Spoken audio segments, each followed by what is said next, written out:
شروع اللہ کے نام سے جو بڑا مہربان نہایت رحم والا ہے۔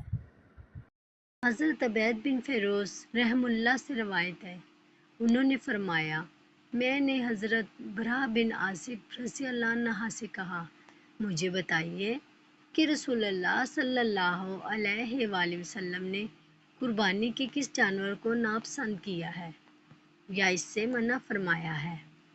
انہوں نے فرمایا، رسول اللہ صلی اللہ علیہ وآلہ وسلم نے اپنے ہاتھ سے اس طرح اشارہ کیا اور میرا ہاتھ رسول اللہ صلی اللہ علیہ وسلم کے ہاتھ سے کوتا ہے، اور فرمایا، قربانی میں 4 جانور جائز نہیں، وہ کانا جانور جس کا کانا پن واضح ہو، بیمار جانور جس کی بیماری واضح ہو، لنگڑا جانور جس کا لنگڑا پن ظاہر ہو، اور دبلا جانور جس کی ہڈیوں میں گدا نہ ہو۔ عبید نے کہا، میں تو پسند نہیں کرتا کہ اس کے کان میں نقص ہو۔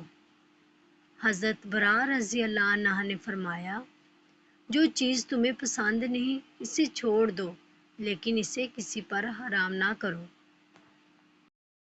یا اللہ، اپنے پیارے محبوب کے صدقے ہماری زندگیوں کو پرسکون اور آرام بنا دے۔